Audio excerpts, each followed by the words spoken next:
From strategy to success, the minds behind the wins. Where success meets real stories in Mara's way.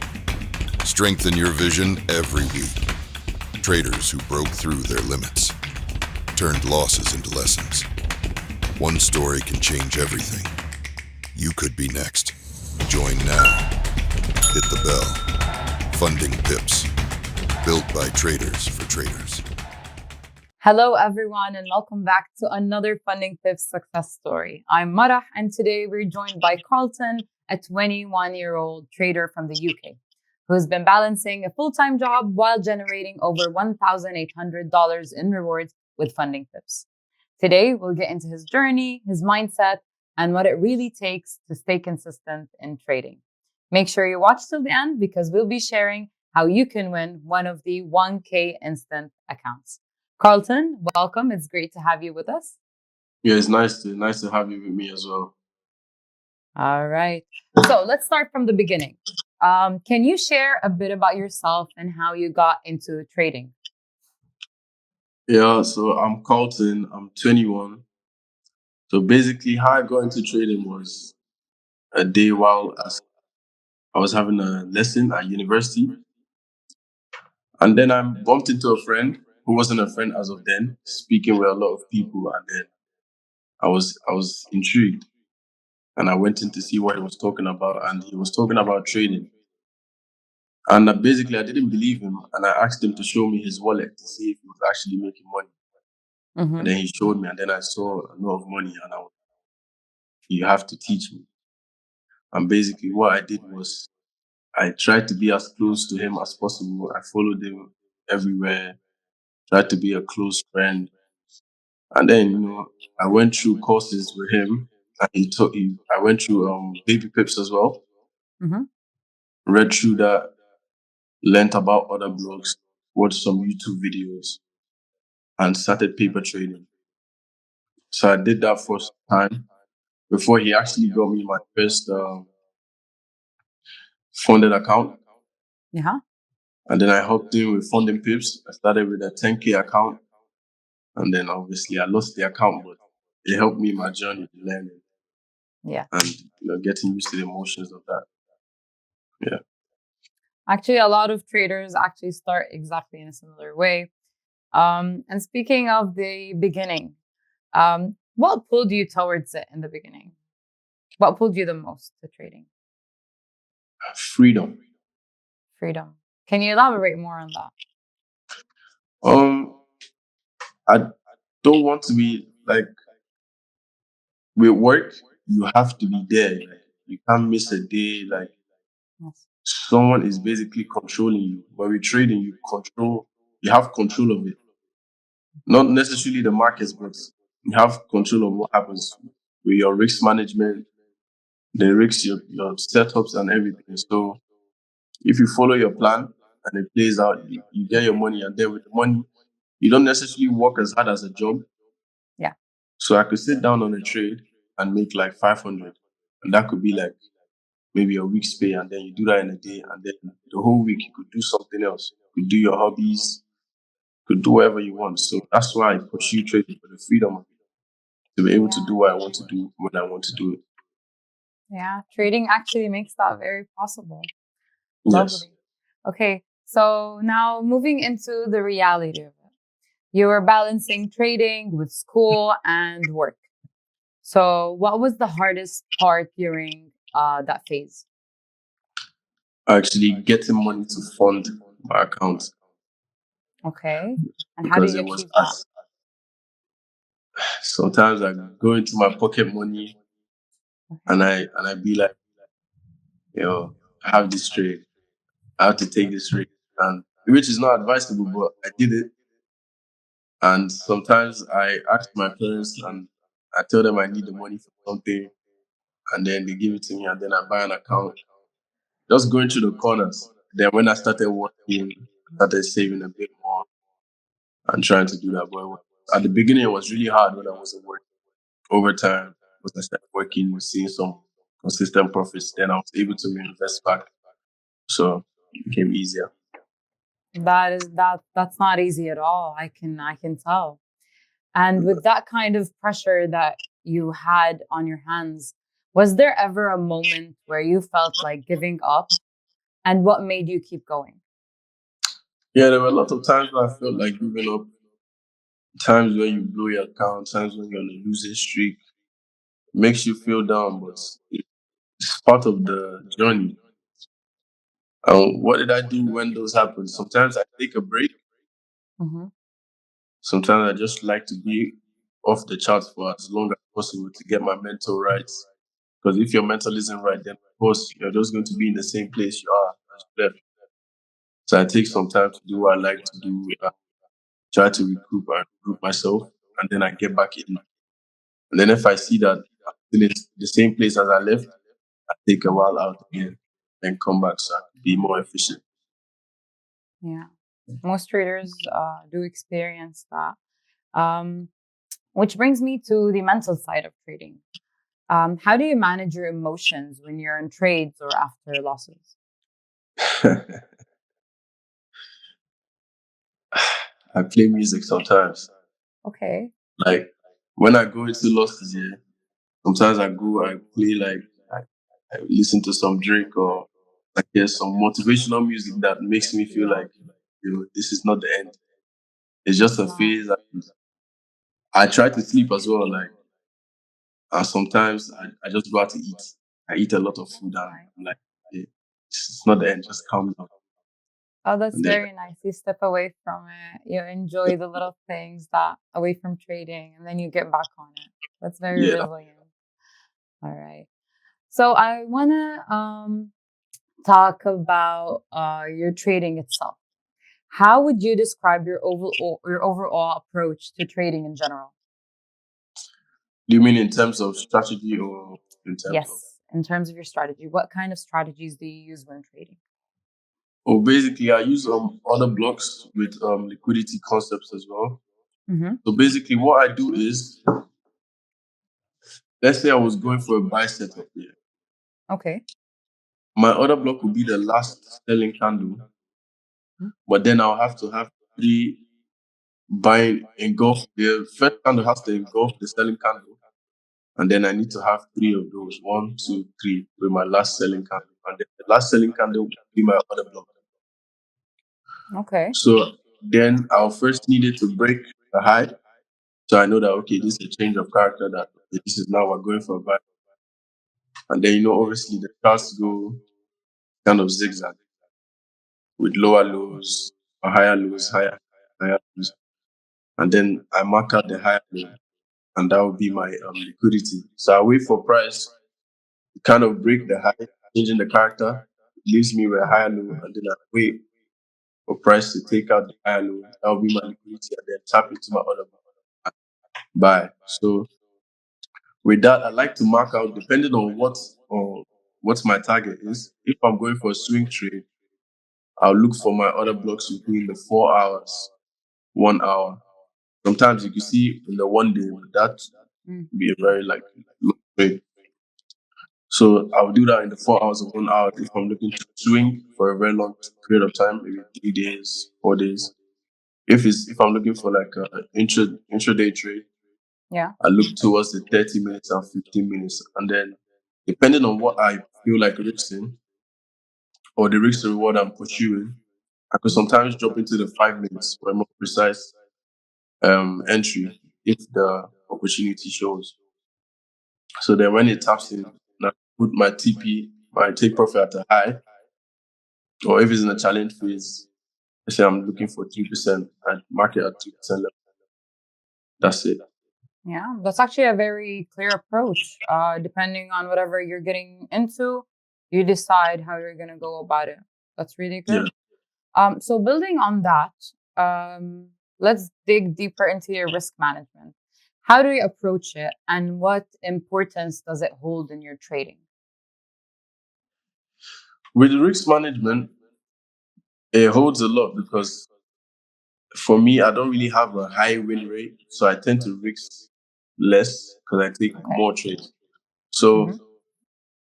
sometimes I risk 0.25 or Mm-hmm. 0.5% per trade, and then I think that doing that allows me to be able to take more trades because let's say I lose 4 trades, that would be Yeah. 2% for me. That would be a 2% loss or 1% loss, Yeah. depending on which percentage you're using. So that allows me to take more trades. And then I'm more of a high risk reward kind of person. So let's say I'm getting a 10 hour or 12 hour. Yeah. So on using 0.5, that would be about 6. Using 0.25, that would be about 3%. So I'm risking little to get more. So this is where what I said before comes in. If I'm looking for a more precise entry on the 5 minutes, that I'm risking less because I have a higher risk to reward. So the more high I go in the time, the less I reduce my risks. If you understand what I'm saying, so it plays a lot Yeah. because before when I used to risk 1%, I lose 1 trade, 2 trades, and 3 trades. I'm spiraling. It makes me go into a spiral and then make wrong decisions of emotions. So Yeah. and now I tend to risk it. Yeah. That's actually what keeps you in the game for the long term, you know? Yeah. Do you think traders focus too much on winning instead of protecting themselves? Yes. I think it's not about how much you win, it's about how much can you preserve your capital. It's about capital preservation and how long are you able to stay in the game. Yeah. Because some people could win 2,000, 1,000, 3,000, then you lose it all. But someone that has won 300, 500, 700, he's still able to stay in the game because he's not risking as much and he's not really chasing the money. He's looking at capital preservation. So he's able to stack up and grow compounding rather than someone that just gets it once and loses it all. So Yeah, you're right. A lot of traders overlook that. So speaking of losses, you mentioned losing an account early on in the interview and how it affected you mentally. yeah. So beyond listening to music in trading, how do you recover from that?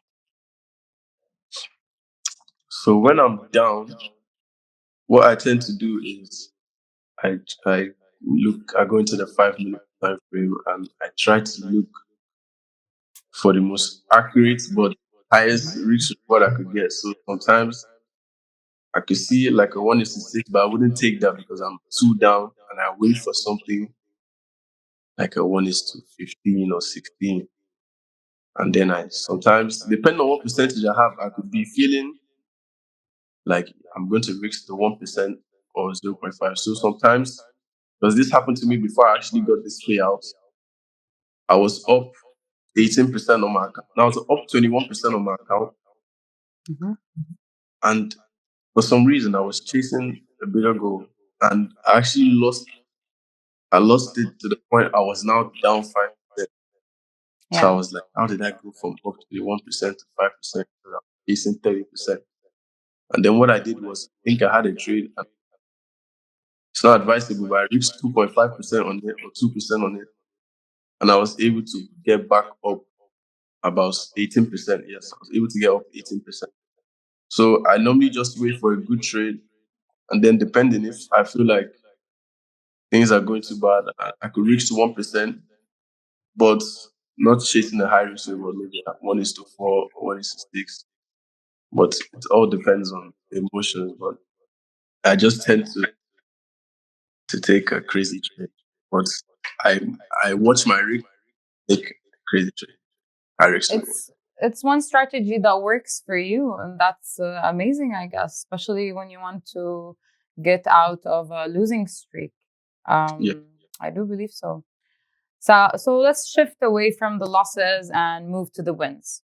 What Okay. has been your favorite reward at Funding Pips, and why does that one in particular stand out to you? Um, I'll say my favorite reward was my first reward. Actually, Mhm. it wasn't much. It was $88, but I was really happy. I remember that day I was in the sitting room Yeah. and I requested my payouts. I think Like when it came in, I was scared.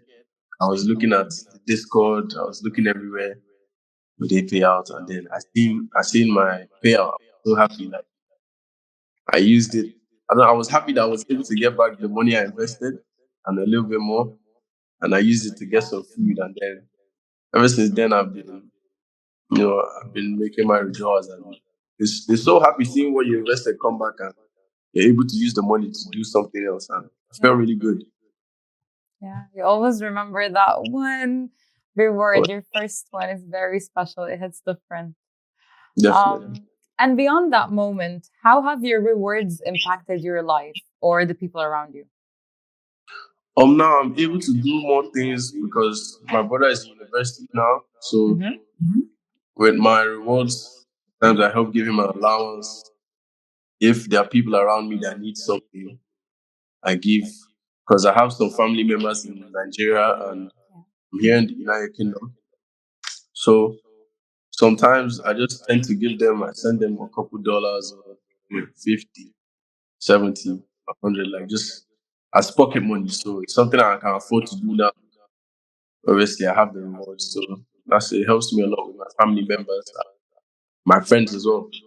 So, That's just lovely. It's real impact that you see changing your life and those around you. It's just quite lovely. Um, Looking at the bigger picture now, how has trading changed the way you see money and life in general? it makes me see money as uh, it's a lot. I don't see money as what I see it as before. Because now with trading, it feels like it's printable. It feels fake. Like because you could just go on the screen, Yeah. you take a trade, and well, you're seeing 500 on your screen, and then it's like this will normally take me a week to get. And you're just there on your bed, probably sleeping or watching TikTok, and you're running a trade 500 up, 600 up, and then when you close it, you're like, 2 hours of instead of 1 week of work. It made me feel like it's easy to get money if you have the knowledge. So Yeah. it changed my whole outlook of money. Not to really like stress myself with too much hard work when you could do something that could easily substitute that if you have the right knowledge, right mindset to go. Yeah. Your whole mindset evolves, I guess, right? Of course. Yeah. So, for anyone watching who might be at the beginning, Carlton, what would you tell them starting out who feels overwhelmed? I'll say the beginning is always hard. I'll say to get as much knowledge as possible. Mm-hmm. You could go on YouTube. If you have the money, you could pay for courses. If you have friends that are traders, you could do what I do. Try to get as close with them. Try to get them to teach you as much as they know. Yeah, Just read a lot. It's all about knowledge and it get is. to demo trading, paper trading, and start small because another thing is your emotions. Because on demo trading, you could have $100 account, and when you lose $50, you don't feel any sort of way. You need to try like deposit a little bit of money so you can work on your emotions. When your emotions are in check, then you can decide to okay, I want to get an account. And then you try to trade because if you get an account and you're panicking, you're always in panic mode, you won't be able to be efficient on that account and then just be a waste of time and opportunity. So I say get knowledge, work on your mental, and just keep trying to learn, cheat. Yeah. That's valuable advice. It really is. You did mention Discord when you spoke about your first reward, right? Yeah. So, has the community of Funding Pips on Discord helped you in any way? Was it a good resource? Of course, because sometimes there are a lot of people that come to me in real life, like my friends, they're like, yo, what program should I use? What program do you use? I'm like, I use FundingPips. They're like, do they pay out? I said, I've never had an issue. Come. Like, it's for me, it's not trying to be biased or anything. I think it's the only prop I use because Okay. actually, before I used to be in a prop that scammed me actually, and he blocked me off Twitter. So I've been with FundingPips ever since, and then it's been the best. So anytime someone comes to me, I say go. You could go on the Discord. When I had issues, I requested for a payout. So I wasn't too sure. It was delaying a bit, and it wasn't actually delaying. It was just an hour into. I don't know why I freaked out. Went on the Discord. Wait. I sent him my account number. Discord moderators, they replied me quite quickly. There are a lot of them on there, about 4 or 5. And once you tag them, they get back to you immediately. So it's really good if you have questions regarding discounts as well, trading days, rules. Maybe if you had a soft breach and you're confused on what a soft breach had, all that, you can always go on the Discord and help you with the information. We're always down to help you. Yeah, seeing other people's insight on trading, especially a reliable environment that makes all the difference in your trading journey. I'm glad to hear that, Carlton. So if you could go back to the beginning, would you still choose trading? Me? Mm-hmm. Of course. I'll choose trading, but I'll focus more on the mental side now. And I'll also get more information, because then I was more of I didn't really demonstrate as much. It was always just depositing. But this time I'll take my time, gather as much information, work on my mental, and I will choose it every time. And hopefully, when I give birth to my children, I'll put them in early, so they get through the losses quickly, and hopefully they get good. Amazing. So finally, I would love to thank you for your time and insights, Carlton, and for sharing your journey with us. And for everyone watching, trading isn't just about results. It's about discipline, patience, and showing up even when it's hard. If you want a chance to win one of our 3 1K instant accounts, make sure you like this video, follow the page, subscribe, and comment below. And again, Carlton, thank you so much for sharing your trading journey with us. Thank you. Have a good day. And guys, remember, it takes time, be patient, and don't give up. From strategy to success, the minds behind the wins, where success meets real stories in Mara's way. Strengthen your vision every week. Traders who broke through their limits, turned losses into lessons. One story can change everything. You could be next. Join now. Hit the bell. Funding Pips. Built by traders for traders.